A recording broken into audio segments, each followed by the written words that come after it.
So, as a part of the Global Forecasting School, to achieve level one, you have to be expert on the US economy. So, not just inflation, labor market, product markets, how to understand GDP, all the concept of these data, and so on. But you also obviously have to follow uh, current events including fiscal policy, and have positions about US fiscal policy and their potential implications for monetary policy and so on. So, one of the things that they have to follow is the Congressional Budget Office. So, it released the budget and the economic outlook from 2024 to 2034. Okay. So, the question that people might pose uh, is, do they think that U.S. fiscal policy is sustainable? And if not, what measures do they think that uh, could be taken to to make it sustainable? And so we're going to basically just go through the CBO estimates of debt and deficits, as well as all the expenditure categories and sources of revenue and so on over the next decade, as well as their assumptions about the economy, and ask, is it sustainable? And if not, what measures could be taken? Now, the tack that we're going to take is to think first about what the first best solution would be from an economic perspective. So we're not going to be wearing our political hats here. And this is something very important: is that when you're an economist, you have to think about the fundamental economics first, and then think about the politics second. Otherwise, we might end up in the same situation as they are in the U.S. right now, where they're not thinking clearly about the potential consequences of running these government deficits. So let's take a look and let's look at it. So the very first thing is, let's go down. They have some wonderful tables. Virtually everything that we need is in two tables. This is the first table, which is the revenues, the outlays, the total deficit, as well as the primary deficit. So the distinction between the overall deficit is that conceptually, the overall deficit should be the change in the debt. The primary deficit is the difference between revenues and outlays. And so the difference is interest payments on the debt. And so you can see they also have net interest payments as one of the outlays. So that's the first thing. So if you look at this, you can see that at the end of this year, they are projecting that the debt GDP ratio of the federal government is about 100%, 99% precisely, but let's assume it's 100 because it's going to make the calculations much easier. And so if you look at these numbers over the next decade, it rises to 116%. So obviously that the debt to GDP ratio is does not look sustainable. And so one needs to then examine what are the assumptions. So the first thing is that the primary deficit, or the difference between expenditures and revenues, is about somewhere between 2 and 3%. So you can see it declines a little bit from 2.5% down to 2.2% by 2034. And that might look like it's good news, but it's actual terrible news, because if one were to think about what it would take to stabilize the debt to GDP ratio, instead of running a primary surplus, the US government would have to run a primary surplus. In other words, it would have to take in more revenues than what they're spending to basically pay the interest obligations on the debt. Now, those interest obligations on the debt, you can see this net interest category is rising from about 3% this year up to about 4% by 2034. This reflects two forces. One, obviously, the big increase in the debt to GDP ratio, plus the debt, the average maturity structure of the US debt is just a bit less than 10 years. So a lot of debt has been issued at very low interest rates in the past. And if it rolls over at higher interest rates over the next decade, that is going to create these rising interest obligations on the debt. So combined with the increase in debt and the rising interest payments on the debt because of the debt rolling over at higher interest rates, we're going to have potentially a pretty explosive situation.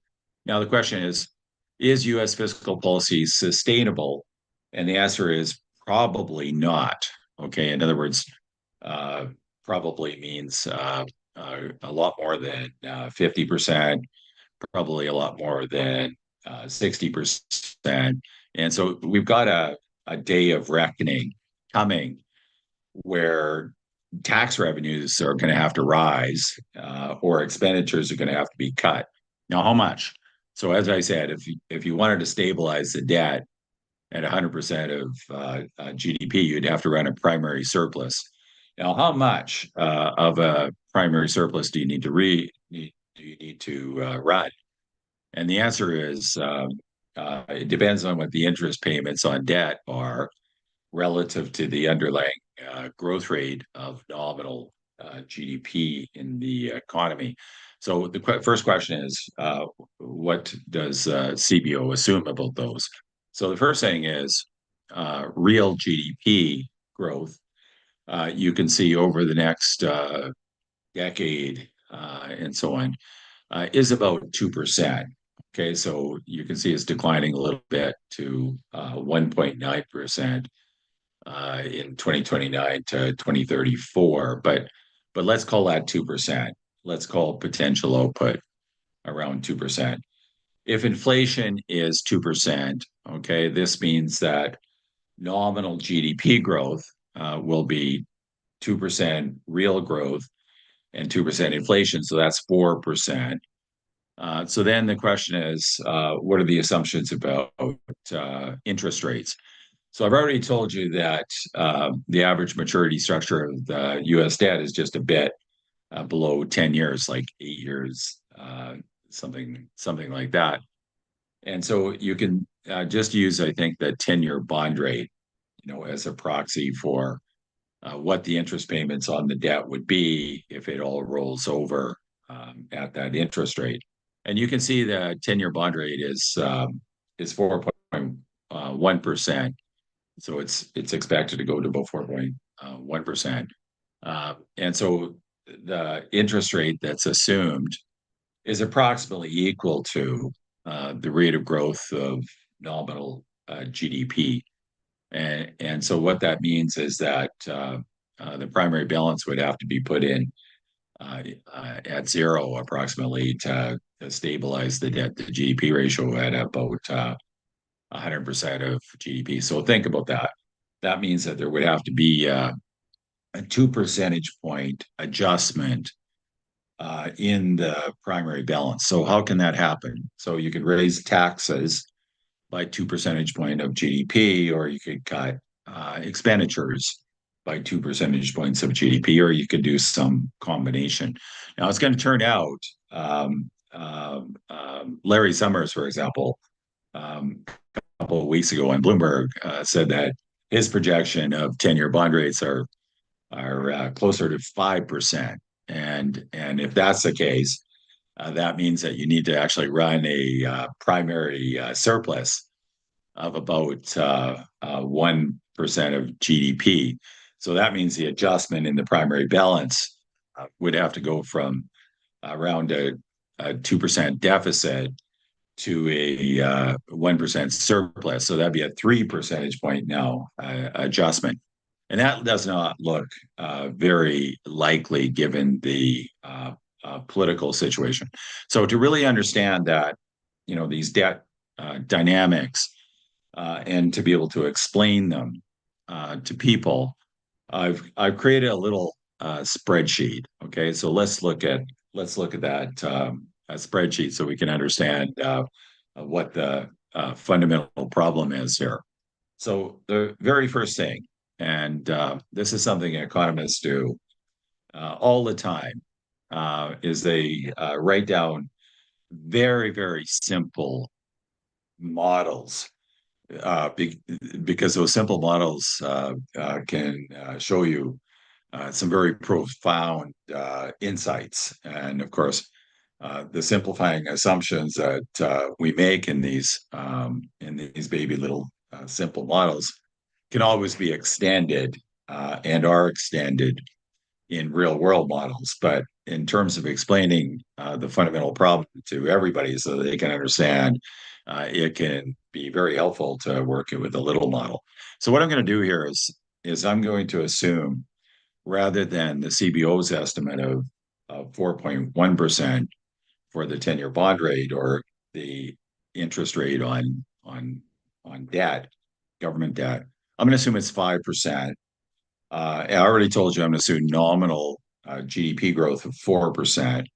And then what I'm going to do is just ask the question, what if the primary balance was zero?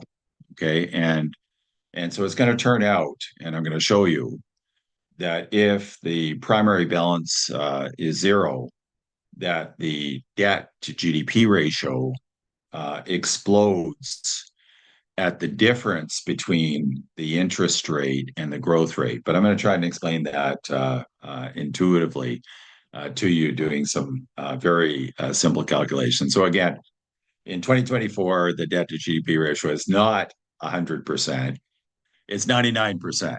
But for the purpose of the calculations, I'm going to assume it's 100%, just so everyone can understand what the fundamental problem is here. Now, the numbers in the table were in billions of dollars, or you'd think of them as trillions of dollars. That's too big for most people, and it doesn't actually matter for my example. So I'm going to assume that debt is $100 in 2024, and income is $100. And so this is national income or GDP. So the total amount of goods and services that the U.S. economy produces. And so the debt to GDP ratio again is the debt, which is 100, divided by the income, which is 100. But I'm going to express it as percent. So I'm going to be making assumptions about the debt. It's $100. The income is $100. And so all I'm going to do here is you can see I'm going to divide H10 by H11. So I'm just dividing debt by income, and then I'm multiplying it by 100 to put it in percent. Okay, so I've got the calculations. They're almost correct. The debt to GDP ratio is 100, not 99, but that's going to allow me to make my point really clearly. Now, if I think about how much does debt explode? Okay, so think of the debt is equal to last period's debt plus the interest payments on debt, because I'm going to assume that it rolls over at the interest rate every period. So the interest payments are going to be equal to the interest rate times last period's debt. And so in this case, if the interest payments are equal to the interest rate, which is 5%, times debt, which is 100%. So the interest payments as a share of GDP would be 5%. And so if I don't pay any of those interest a year later, and so I've got this number of years in the future. So this would be 2024 plus 1 year, so that would be like 2025. And so if the interest rate is 5%, and I don't do anything to pay my debt down, in other words, I run a primary balance asset expenditures equal to taxes, and I don't do anything to pay the debt down, then it's going to accumulate by the interest payments on the debt. Okay, which again is 5% of GDP, the interest rate times debt. Okay, so 5.05 times 100. Okay, so after 1 year, my debt in dollars would rise from $100 to $105. Okay. Now, if my economy, again, if inflation was 2% and real growth was 2%, that would mean that nominal GDP growth was 4%. So my income would be growing by 4%. And so the value of my income after a year would be 1.04 plus times the initial value of income, which is $100. So you can see in this example that after 1 year, if the interest rate is higher than the growth rate of GDP, that my debt to GDP ratio is going to rise by the difference between the interest rate and the growth rate of the economy. So you can see that the debt in dollars is rising by 1.05. The income is rising by 1.04. And therefore, if I take the debt divided by the income, it's going to be equal to 101. So the debt to GDP ratio would rise from 100 to 101. Now, the question is, there's compounding.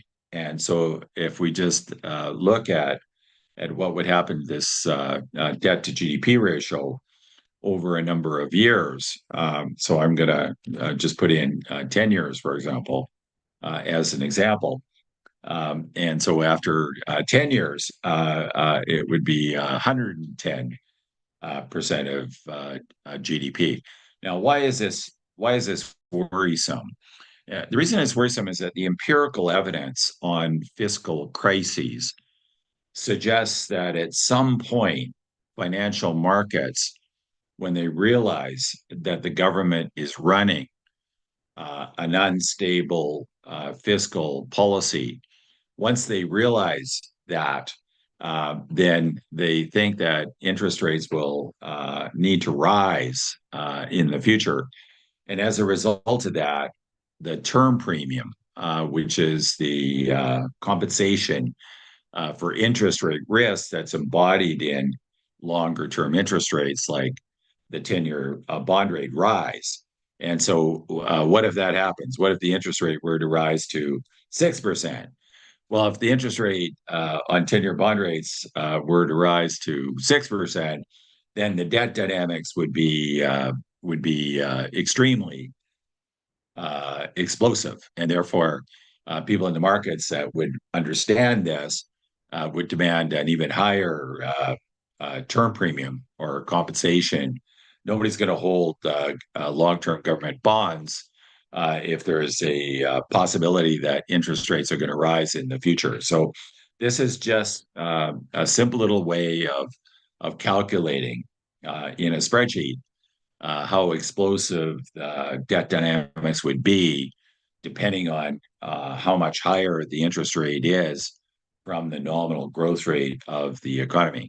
Now, one can now ask if the fiscal dynamics are unstable, what could the US government possibly do to basically eliminate this potential instability? And the answer is they would have to run government surpluses. And that means a big adjustment in the primary balances. In other words, they'd really have to cut expenditures or they'd have to raise taxes. Now, how might they do that? What would be the best way to do that? Well, one way would be to impose a consumption tax. Why would you want to impose a consumption tax? And the answer is that a consumption tax uh, doesn't discourage the production of goods and services. It discourages consumption, what people take out of the economy, but it encourages investment, what people have put in the economy to produce output. And an economy that is experiencing a potential fiscal crisis because of unstable debt dynamics needs to have as much tax revenue as it can get. So most countries in the world have moved to, almost all countries in the world except the United States have moved to consumption taxes or what we refer to as value-added taxes for that very reason that it doesn't discourage work effort and it doesn't discourage investment as much as income taxes. Taxes on labor obviously discourage labor effort. Taxes on capital obviously discourage investment and so on. So this is a very worrisome development. It's not a foregone conclusion. There are alternative views about what could happen to interest rates in the future.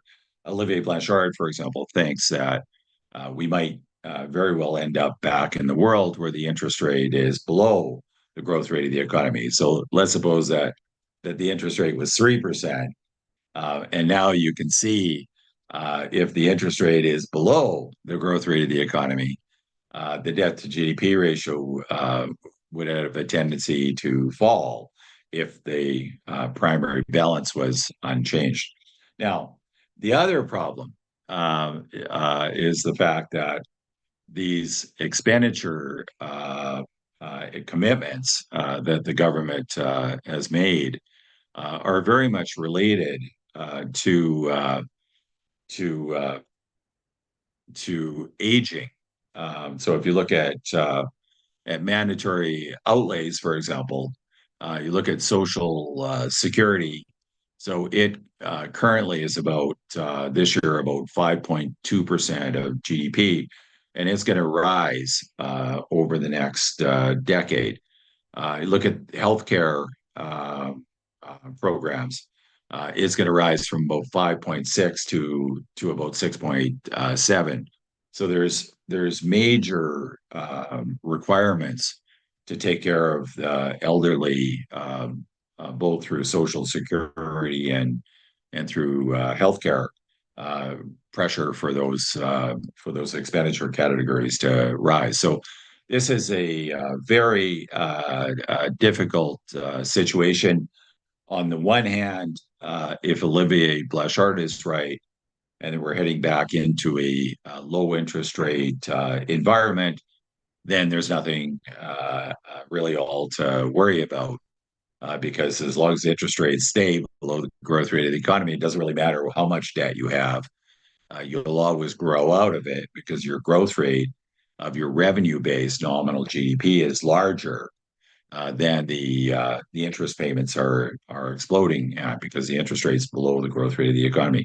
Now, as Larry Summers is concerned, higher government debt in the world raises the neutral real interest rate everywhere in the world. But in addition to that, once financial markets realize that basically fiscal policy is on an unstable trajectory, they start to demand higher term premium in longer term interest rates. And that makes the system even more unsustainable, and so on. So what's going on in the US is very worrisome because if this helps to push up global interest rates, you now have countries like Italy, Japan, that have even higher debt levels than the United States, and the ECB would not, could not allow interest rates in Italy to rise above some critical threshold. What is that critical threshold? Well, if one goes back to the European debt crisis and looks at how high interest rates got back then, that critical threshold is lowered today because Italy has more debt than it had back then. Same with Japan. And so this problem with U.S. Fiscal policy is a problem in other countries as well. And so to summarize, very quick answer to the question, is U.S. fiscal policy sustainable? And the answer is probably not. Under, if one thought about a robust fiscal policy that was robust to assumptions about interest rates, then one would be very concerned and would probably recommend more conservative policies to guard against the possibility that interest rates could be high, and that could threaten fiscal sustainability. So the second thing is, what measures could the U.S. government take? And these measures would be very politically unpopular, but the natural measure would be to move to a consumption tax to try to get as much revenue as possible without distorting economic activity. There was the production of goods and services, because you need those goods and services, that tax base. You need it badly when you're in a situation where fiscal dynamics are potentially unstable. So the next question is, how important are those fiscal actions? The sooner the better. The thing about debt is that it accumulates, it compounds. The problem gets bigger and bigger over time. So that would be the U.S. fiscal situation in a nutshell. The global forecasting school students have to understand this type of analysis, not only for the United States, but when they choose other countries, they also have to do the same type of analysis on the countries they choose. And when they go forward to study those other countries, they also have to keep track of the United States. So they don't just switch from the United States to Italy. They also have to maintain their knowledge of what is going on in the U.S. economy, because what goes on in the U.S. economy in a world with integrated capital markets is going to influence what happens in Europe and Italy and Japan and everywhere else. So again, what do the GFS students need to cover up to 0.6? Level one is to get up to 1. They have to cover all aspects of the U.S. economy. And then after 0.6, then they move on to a country that has been assigned to them. But again, when they move on, they can't stop looking at the United States, because the United States will have implications potentially for the global economy and so on. So I think I'll leave the U.S. fiscal situation at that point and call it a day.